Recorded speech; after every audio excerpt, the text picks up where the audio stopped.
Assalamualaikum warahmatullahi wabarakatuh.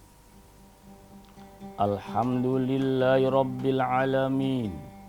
Wassalatu wassalamu ala asyrafil anbiya'i wal mursalin Sayyidina wa habibina wa maulana Muhammadin wa ala alihi wa sahbihi ajma'in. Qala rabbi shrah li sadri wa yassir li amri wahlul 'uqdatam min lisani yafqahu qawli. Subhanaka la ilma lana illa ma 'allamtana innaka antal alimul hakim. Shadaqallahul azim. Para pemirsa El Sinta TV yang saya muliakan, kami Imam Durmudi bersama Titian Iman, mari kita bersama-sama mengucapkan syukur pada Allah Subhanahu wa Ta'ala atas nikmat iman dan Islam serta kesehatan yang telah diberikan Allah, sehingga kita dapat melaksanakan acara ini dengan baik. Mudah-mudahan pertemuan kita ini senantiasa mendapat ridhonya Allah Subhanahu wa Ta'ala. Kita bertemu di dunia ini, mudah-mudahan dipertemukan kembali oleh Allah di taman surga nirwananya Allah. Amin ya rabbal alamin. Salawat dan salam semoga tetap tercurahkan pada junjungan kita Nabi besar Muhammad sallallahu alaihi wasallam. Hadirin pemirsa El Sinta TV rahimakumullah. Dalam kesempatan yang baik ini, saya akan mengangkat sebuah tema, penyakit jasmani dan rohani serta obatnya. Dalam jiwa manusia ada jasmani juga ada rohani. Bila jasmani kita sakit, rohani kita pun juga sering sakit. Namun kalau sakitnya jasmani hanya dirasakan oleh yang bersangkutan sendiri. Kadang-kadang anaknya yang sakit, ibunya nggak merasakan sakit. Anaknya yang sakit gigi, bapaknya nggak merasakan sakitnya gigi. Begitu juga seorang ibu yang sakitnya ketika mau melahirkan, sang suami tercinta nggak merasakan sakitnya.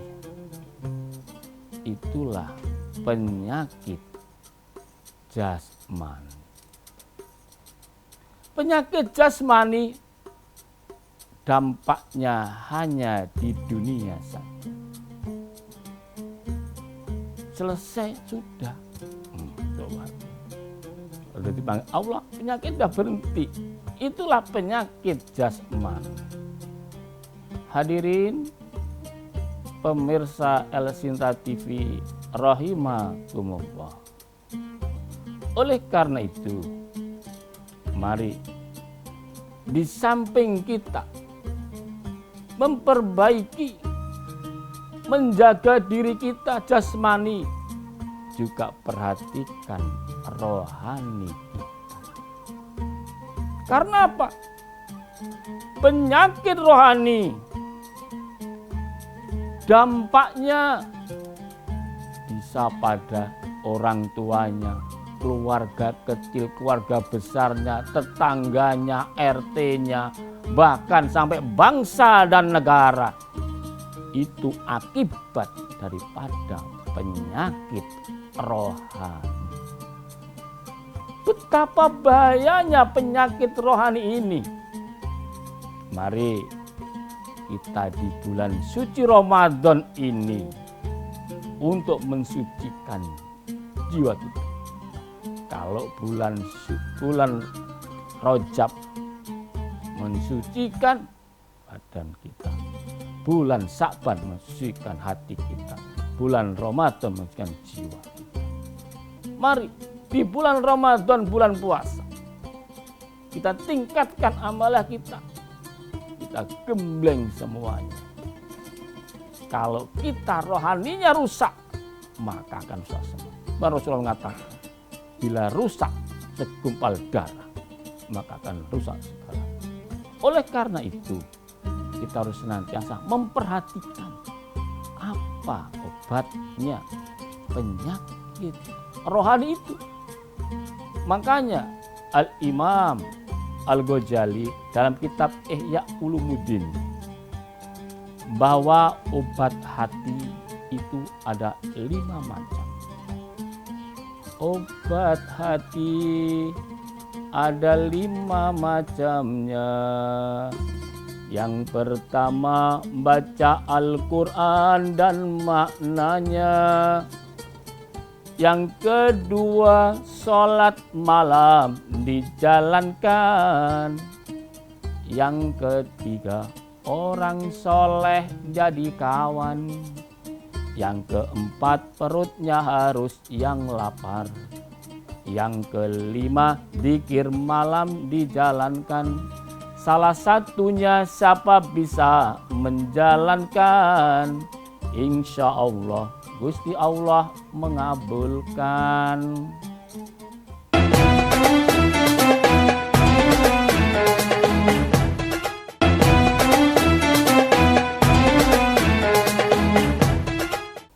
Pemirsa El-Sinta TV, hadirin hadirat rahimakumullah. Obat hati itu ada 5. Yang pertama, membaca Al-Quran dan maknanya. Al-Quran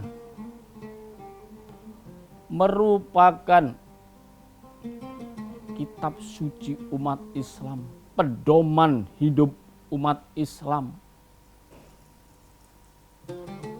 Kita harus senantiasa berpegang teguh pada Al-Quran dimanapun kita berada. Bila kita nggak mau mengamalkan Al-Quran dalam kehidupan sehari-hari, tentunya kita nggak akan bisa hidup bahagia di dunia wa fil akhirah. Lebih-lebih di bulan suci Ramadan. Bulan suci Ramadan, bulan Al-Quran. Kalau bulan Sa'ban kemarin, bulan sholawat. Karena bulan Sa'ban turunnya perintah untuk sholawat pada baginda Rasulullah SAW. Sedangkan bulan Rajab, bulan Allah, yakni bulan sholat perintah sholat. Di bulan Ramadan ini, kita harus senantiasa banyak membaca Al-Quran, mengkaji Al-Quran, mengamalkan Al-Quran. Kesempatan yang emas ini, bila kita sia-siakan bulan suci ini, kita akan sia-sia. Ingat, dalam pewayangan ada yang namanya Satrio Pringgondani Gatotkaca. Bisa terbang tinggi ke angkasa. Lantaran apa? Lantaran beliau di bulan itu, Gatotkaca siap masuk ke dalam kawah Condro di Muko, dibakar, akhirnya bisa terbang tinggi. Oleh karena itu, bila kita di bulan suci Ramadan benar-benar membaca Al-Quran, mengamalkan Al-Quran dalam kehidupan sehari-hari, maka hidup kita akan tentram, bahagia di dunia wa fil akhirah. Memang di akhir zaman, kata Rasul, nanti bila Al-Quran sudah ditulis dengan tinta emas, diukir-ukir dengan harga yang mahal, masjid dibangun megah-megah, miliaran, kata Rasul, tunggulah kehancurannya. Para sahabat bingung, ya Rasulullah, mengapa begitu Rasul? Itu bukankah menandakan kejayaan umat Islam? Betul, kelihatannya jaya. Masjid megah. Tapi nggak ada yang mau memakmurkan masjid. Kosong dari daya Allah. Al-Quran ditulis megah-megah, cuma dipajang. Jadi pajangan, nggak diamalkan, nggak dibaca. Apalagi mengamalkan Al-Quran. Inilah, oleh karena itu mari kembali ke jalan Allah. Amalkan Al-Quran sebagai pedoman hidup kita. Karena kita dengan belajar Al-Quran, membaca Al-Quran dengan baik. Sebaik-baik orang yang belajar Quran. Khairukum man ta'allama al-Qur'an wa 'allama. Sebaik orang yang belajar Quran dan belajar Quran dan mengajarkan Al-Quran. Kadangkala kita nyari ustadz jauh-jauh, suruh ngajar anaknya, nggak dikasih apa-apa. Kalau les Inggris, bahasa Inggris, matematika ngasihnya Masya Allah. Itu kurang bukan Al-Quran. Bagaimana menghormati? Itulah kuncinya hati kita. Al-Quran. Amalkan dalam kehidupan sehari-hari. Rumah bila tidak dibacakan Al-Quran bagaikan kuburan. Sinarilah rumahmu dengan Al-Quran. Al-Quran yang kita baca nanti akan mengikuti kita di alam kubur. Bila yang membaca ibu-ibu, datang orang sak kuburnya yang tampan. Itulah Quran. Bila yang membaca, perempuan akan datang. Oleh karena itu, mari bacakan Al-Quran setiap saat. Yang kedua, obat hati yang kedua, yakni sholat malam kita. Sholat malam, bangun malam. Kita harus senantiasa biasakan bangun malam. Jangan cuma bangun malam, kencing, masuk lagi. Apa? Tidur lagi. Di malam hari dekatkan diri kepada Allah Subhanahu wa ta'ala. Qiyamul lail. Dekatkan diri, karena kontak langsung kepada Allah Subhanahu wa ta'ala. Oleh karena itu, dengan kebiasaan bangun malam, hati kita akan tentram, pikiran akan tenang, problematika akan diselesaikan oleh Allah bila sering kita sholat. Karena dengan sholat itulah kita kontak langsung dengan Allah Subhanahu wa ta'ala. Apapun yang kita minta, lebih di malam hari, insya Allah dijabah oleh Allah Subhanahu wa ta'ala.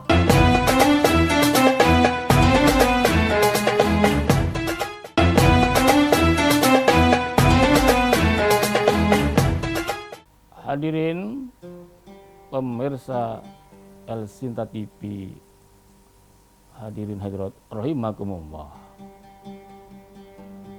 Obat hati yang ketiga. Yang pertama, baca Al-Quran dan malam. Yang kedua, sholat malam dijalankan. Yang ketiga, kumpul dengan orang-orang yang soleh. Kumpul dengan orang-orang yang baik. Karena apa? Bila orang sering kumpul dengan orang yang baik, lambat laun akan jadi baik. Bila orang kumpul dengan orang yang jelek, lambat laun juga ikut jadi jelek. Namun penularan kejelekan lebih cepat daripada nularnya kebaikan. Hadirin pemirsa El Sinta TV rahimakumullah. Kita ingat, kalau orang jualan minyak wangi tentu ikut ketularan baunya wangi samping. Kalau ada orang jualan minyak tanah juga ketularan baunya minyak tanah. Seperti itu. Pergaulan seperti itu. Kita melihat seorang itu orang baik, orang tidak, tergantung dari sahabat. Oleh karena itu, mari pemirsa TV Sinta yang saya muliakan, kita senantiasa mohon kepada Allah agar senantiasa kumpul dengan orang-orang yang soleh. Jangankan kita para nabi, para rasul, minta kepada Allah agar kumpul dengan orang-orang yang soleh. Nabiullah Ibrahim minta punya keturunan orang-orang yang soleh. Akhirnya dikabulkan, dijabah oleh Allah. Dari istrinya Siti Hajar menurunkan Ismail sampai baginda Rasulullah SAW. Begitu juga dari istrinya Ibu Dai Sarah menurunkan Nabi Isa, sampai menurunkan nabi-nabi Bani Israel. Oleh karena itu kita harus senantiasa minta dengan kumpul orang-orang yang soleh. Bila senang duduk dengan orang yang soleh akan tenang. Kalau kumpul dengan orang-orang yang jahat akan senantiasa hati kita sering terdolimi, hati kita sering banyak disalahgunakan orang lain. Itulah kuncinya. Bila ingin hidup bahagia di akhirat, hati kita. Yang keempat, obat hati yang keempat, kosongkan perut. Dalam artian sering puasa. Puasa dalam hal-hal yang haram, makan makanan yang haram. Kadang tuh anak istrinya, keluarganya makan dari makanan yang haram. Bagaimana menjadi anak yang soleh dan solihah? Bagaimana menjadikan keluarga yang sakinah mawaddah warahmah kalau yang dimakan dari barang-barang yang haram? Kosongkan perut dari hal yang haram yang diharamkan oleh Allah. Dari yang halal. Kan keberkahan. Waktu masa situ begini kan susah. Yang halal, yang haram aja wah susah. Ya, jangan gitu. Kita nyari halal. Rezeki Allah yang ngatur. Jangankan kita ayam keluar pagi, siang, malam sudah kenyang. Itu rezeki dijamin oleh Allah. Bila kita senantiasa menjaga diri kita. Hadirin pemirsa yang kelima, obat hati yang kelima, zikir malam di jalan. Zikrullah, senantiasa ingat akan Allah Subhanahu wa Ta'ala di malam sunyi. Orang tidur, kita kontak Allah, banyak zikir, minta istighfar. Allah, astagfirullahaladzim, minta kepada Allah, banyak sholawat, istighfar, mohon ampun. Pernah suatu saat ada seorang ulama ditanya oleh orang santri-santrinya, datang mengadukan permasalahan berbagai macam masalah. Ada minta biar anaknya lekas laku nikah, ada yang ingin pekerjaan, ada yang sakit. Jawabnya apa? Istighfar kepada Allah. Ini ulama kurang bahan enggak ini? Katanya. Jawabnya kok semua istighfar? Kata ulama. Kalau orang istighfar mohon ampun kepada Allah, diampun dosanya, apa hajatnya akan dikabulkan oleh Allah Subhanahu wa Ta'ala. Istighfar, banyak istighfar, mohon ampun kepada Allah. Kita bila senantiasa istighfar, mohon ampun kepada Allah, apapun hajat kita, insya Allah akan segera dikabulkan oleh Allah Subhanahu wa Ta'ala. Dengan memperbanyak istighfar, memperbanyak sholawat Nabi, kita akan terjaga dengan kemalan. Hadirin pemirsa Sinta TV rahimakumullah.